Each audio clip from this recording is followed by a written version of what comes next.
दोस्तों मैं एक छोटा सा क्लैरिफिकेशन देना चाहती हूँ। मैंने जो कल एपिसोड अपलोड किया था, तो उस एपिसोड में आशी जिससे टकराती है, वे वेद नहीं होता, वे वेद का भाई देव होता है। मैंने गलती से वेद बोल दिया था। आप लोग भी सोच रहे होंगे कि वेद और आशी जब एक दूसरे से मिले तो वे लोग पहचाने क्यों नहीं एक दूसरे को, क्योंकि वे वेद नहीं था। मैंने गलती से वेद बोल दिया था। वे वेद का भाई देव होता है। तो चलिए कहानी स्टार्ट करते हैं। वेद के कानों में अभी भी वे आवाज गूंज रही थी और उसका दिल अब उस आवाज को सुनकर बेचैनी से भर उठा था। एकदम से वेद अपने बालों को अपने दोनों हाथों से पकड़कर बैठ जाता है। फिर अचानक से कहता है, ये आवाज, ये उसकी थी। हाँ, ये आवाज उसकी ही थी। बेशक से हमारी मुलाकात बस कुछ घंटों की थी, पर उसकी आवाज की वे खनक मैं भूल नहीं सकता। बेशक इस आवाज को मैं आज 1 महीने बाद सुन रहा हूँ, पर अगर सच में मैं जैसा सोच रहा हूँ ये वही हुई तो फिर वे यहाँ कैसे? वे तो मुंबई में थी ना, और मैंने इतने पैसे तो दिए ही थे उसे कि उसकी जिंदगी अच्छे से चले। तो फिर वे यहाँ बेंगलुरु में क्या कर रही है, और वे भी इस होटल में? लेकिन वे इस होटल का एक्सपेंसिव खर्च नहीं उठा सकती। तो क्या वे यहाँ किसी के साथ आई है, अपने बॉयफ्रेंड के साथ? और ये सब सोचते ही पता नहीं क्यों पर वेद को अच्छा नहीं लगा। पर अब उसे आशी की इन्फॉर्मेशन चाहिए थी। वे कहाँ है, आजकल क्या कर रही है, किसके साथ है, सब कुछ। वेद नहीं जानता था कि उसे आशी के बारे में जानने की इतनी बेताबी क्यों है। जिसके होने ना होने के बारे में वेद बीते 1 महीने में जानने तक का जरूरी नहीं समझा था, पर आज क्यों आशी के बारे में सब कुछ जानना चाहता था। वेद अपने असिस्टेंट राज को मैसेज करता है और फोन एक साइड रखकर अपना सर वहीं सोफे पर टिकाकर अपनी आंखों को बंद कर एक गहरी सांस लेता है। और उसके सामने आशी का कोट के अंदर का वही चेहरा, वही तेवर नजर आता है जब आशी ने पूरे कॉन्फिडेंस के साथ उससे यानी कि खुद के लिए एक अनजान शख्स से शादी की बात की थी, जो कोई भी लड़की शायद ही करती। वेद के जहन में अब बस आशी का चेहरा ही आ रहा था, जिस वजह से आशी के बारे में सोचते हुए वे भी कब नींद के आगोश में चला गया उसे पता नहीं चला। इधर राज, जिसका ध्यान अपने फोन के मैसेज टोन पर शो हो रहे नाम पर जाता है, जिस पर बॉस नाम लिखा शो हो रहा था। ये देख राज जल्दी से मैसेज ओपन करता है और मैसेज पढ़ने लगता है। और जैसे जैसे राज मैसेज पढ़ रहा था उसकी आंखें हैरानी से बड़ी हो गई, ये सोच कि अब 1 महीने बाद उनको अपनी वाइफ की याद आ रही है, जिसका जिक्र 1 महीने से एक बार भी बॉस ने नहीं लिया। आज वही अपनी वाइफ के बारे में जानना चाहते हैं, पर क्यों जानना है, जबकि वे जानते हैं कि ये शादी तो बस एक कॉन्ट्रैक्ट मैरिज है, वे भी सिर्फ 6 महीनों के लिए, और अब भी उनकी शादी बस 6 महीनों तक ही वैलिड है। फिर वे और आशी इस शादी से आजाद। राज ये सब बातें अपने मन में ही सोच रहा था। फिर खुद से कहता है, आज इतने दिनों बाद बॉस को अपनी वाइफ की याद आई है, तो जरूर कोई ना कोई तो बात जरूर होगी, पर उससे पहले मुझे भी बॉस को कुछ बताना है। इधर आशी इन सब बात से अनजान की उसका पति इसी होटल में है, जिस पति और शादी को वे भूल चुकी थी, बल्कि वे तो अपने पति के नाम का सिंदूर और मंगलसूत्र तक अपने पास से हटा लिया था, और बेंगलुरु में आकर वे अपनी जिंदगी की हर बुरी याद को मिटा देना चाहती थी, वेद और शादी तक भी। आशी तो बेंगलुरु में अपनी मस्त जिंदगी जी रही थी, अपने काम, अपनी दोस्त माया के साथ, और अब तक प्यार और शादी में मिले धोखे तो वे इस शादी और प्यार जैसे नामों पर फीका मुस्कुरा देती, पर उसकी वे मुस्कान कहीं से भी खुशी की नहीं, बल्कि कोई भी भाव नहीं होता था उसके चेहरे पर। आशी इस वक्त अपने स्टाफ के साथ पार्टी खत्म होने के बाद का काम करवा रही थी, और ज्यादा देर होने की वजह से वे और बाकी सबके स्टाफ आज होटल में ही रुकने वाले थे। आशी अपनी कलीग लेडी स्टाफ के साथ जाकर सो गई, क्योंकि कल का दिन भी कोई शांत नहीं होने वाला था, ऐसा उसका दिल कह रहा था। थक हार कर सब सो जाते हैं, पर वेद की आंखों में नींद नहीं थी। वेद अब भी अपने कमरे के सोफे पर बैठा अपने लैपटॉप पर कुछ काम कर रहा था, और उसकी पतली और लंबी सी उंगलियां लैपटॉप पर थिरक रही थी। फिर कुछ वक्त बाद वे अपना लैपटॉप बंद करके अपने बिस्तर पर आकर लेट गया। अगले दिन आशी होटल में होने के कारण अपने काम करने चली जाती है। तभी वेद भी अपने कमरे से बाहर आकर पूरी तरह से तैयार होकर अपने होटल वाले ऑफिस में आ गया और तभी वहां राज आता है। राज को देखकर वेद कहता है, मैंने कल तुमको एक मैसेज भेजा था, कुछ पता चला? वेद की बात सुनकर राज कहता है, सॉरी सर, मुझे आपसे मैम से रिलेटेड ही कोई बात करनी है। बल्कि कुछ तो बहुत पहले ही बता देना चाहिए था, पर इन 1 महीने आपने भी मैम का जिक्र नहीं किया कभी, इसलिए मैं आपको कुछ भी बताने से पहले ही भूल गया। वेद, जो राज की सारी बातें सुन रहा था, वे राज से कहता है, राज क्या बात है, बोलो। वेद की बात सुनकर राज अपने हाथों में पकड़ी एक फाइल वेद की तरफ बढ़ाते हुए कहता है, सर, इसमें मैम की हर छोटी सी छोटी बात लिखी है। राज की बातें सुनकर वेद एक नज़र उस फाइल की ओर देख अपना हाथ फाइल की ओर बढ़ाते हुए उस फाइल को अपने हाथों में लेकर फाइल जैसे ही ओपन करता है, जिसमें सबसे पहले ही आसी की एक खूबसूरत सी तस्वीर लगी थी, जिसमें वो मुस्कुरा रही थी। और उसकी मुस्कान देखकर न चाहते हुए भी वेद के चेहरे पर एक प्यारी सी मुस्कान तैर गई, जो राज ने जैसे ही नोटिस किया, वे तो अपनी हैरान आंखों से वेद की तरफ देखने लगा। वेद के हाथों में इस वक्त एक फाइल थी, जिसे वेद के असिस्टेंट राज ने ही वेद के कहने पर आसी की जानकारी जानने के लिए दी थी। इसमें आसी से रिलेटेड बातें लिखी थी और फाइल को खोलते ही वेद के होठों पर एक छोटी सी मुस्कान तैर गई, जो राज ने अपनी हैरान नजरों से अपने बॉस की तरफ देखने लगा। एक तो पहले ही उसे ये नहीं समझ आ रहा था कि आखिर उसके बॉस को आसी की जानकारी जानने की क्या पड़ी, वे भी शादी के 1 महीने बाद। और अगर मतलब ही था तो शादी वाली रात उसे छोड़कर ही क्यों आए थे?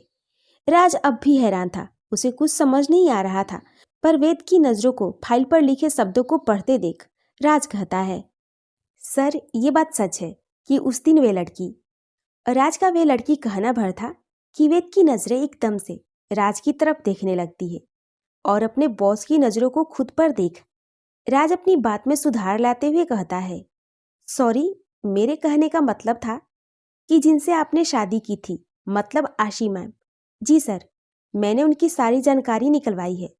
वे पंजाब के लुधियाना शहर से हैं। आशी मैम बहुत ही शरारती और हमेशा खुश रहने वालों में से है। उनका पूरा नाम आशी खाना है। आशी मैम की स्कूल से लेकर कॉलेज तक की पढ़ाई वहीं से हुई है और वे पढ़ाई में काफ़ी अच्छी थी, जिस वजह से अब तक वे स्कॉलरशिप पर ही पढ़ती आई हैं। अपने कॉलेज टाइम पर ही वे जय मेहरा से मिली थीं। आशी मैम को शुरुआती दिनों पर जय मेहरा में कोई खास इंटरेस्ट भी नहीं था। वे तो जय मेहरा था जो आशी मैम के पीछे पागल था और उनको अपना प्यार जताने के लिए आए दिन कोई ना कोई हरकत करता रहता था। फिर जय मेहरा से आशी मैम भी इम्प्रेस हो गई। उन दोनों का प्यार 2 साल पुराना था और इसी बीच जय मेहरा अपना कॉलेज पूरा करके अपने पापा का काम देखने लगे, जो उनका फैमिली कपड़ों के काम का बिजनेस था। वे मुंबई आ गए और फिर आशी मैम से भी कम बातें होती। पता करने पर एक और बात पता चली कि आशी मैम की मदर तो बहुत पहले ही गुजर गई थी, जब आशी मैम काफ़ी छोटी थी। पर उनके पापा ने खास आशी मैम को संभालने के लिए शादी की और फिर उसके कुछ समय बाद वे आशी मैम को छोड़कर अपनी नई वाइफ के साथ कहीं चले गए, जो किसी को भी नहीं पता कि वे कहाँ गए।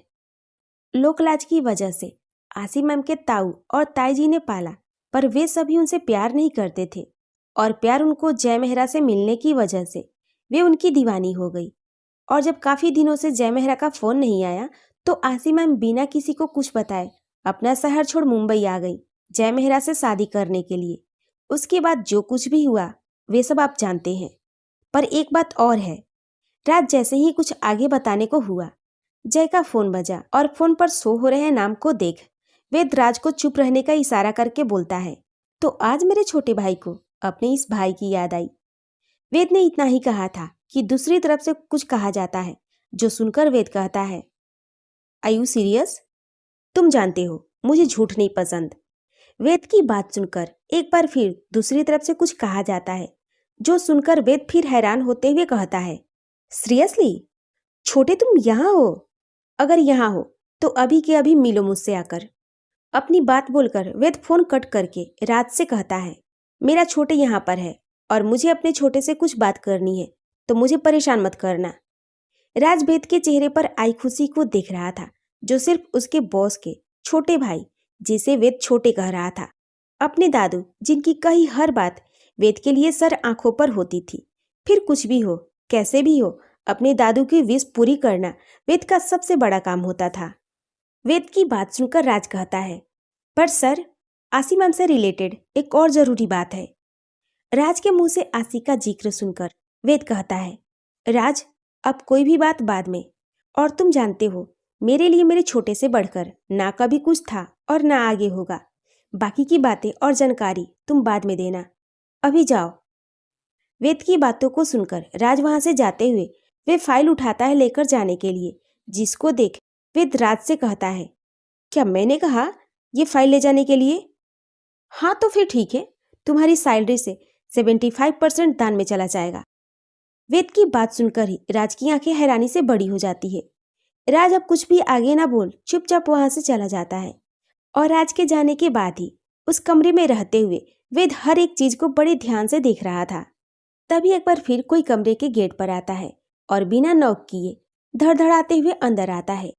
वे बस एक ही शख्स था जो खुश था, पर तभी वे अपनी नजरों को ऊपर उठाकर देखता है तो वेद के सामने इस वक्त एक हैंडसम सा चेहरा था। वेद से ज्यादा तो नहीं, पर कम भी नहीं। दोनों एक दूसरे को अपने कूल लुक में मात दे सकते थे, पर तभी दोनों की नजरों के आपस में मिलते ही दोनों जनों के चेहरे पर मुस्कान आ गई।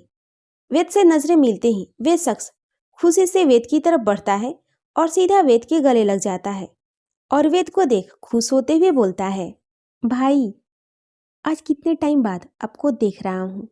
सही नाराजगी किसी पर, लेकिन गुस्सा मुझ पर, अपने छोटे पर। ये बात बर्दाश्त के बाहर है भाई मेरे। आप जानते हो, मेरे लिए मेरे हीरो, मेरे आइडियल हो आप, और पता नहीं अचानक से कहाँ गायब हो जाते हो।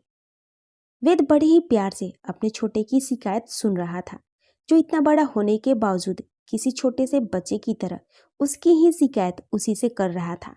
और तभी वेद कहता है, ओह, इसका मतलब मेरे छोटे को मुझसे इतनी ज्यादा शिकायतें हैं, ये तो मुझे नहीं पता था। तुम पहले बता देते तो शायद शिकायतों की इतनी लंबी चौड़ी लिस्ट तैयार ही नहीं होती। वेद अपनी बात कहकर एक गहरी सांस लेता है और फिर अपने सामने बैठे लड़के से कहता है, तो बताओ कि तुम अपने भाई को क्या पनिशमेंट देना चाहते हो, देव?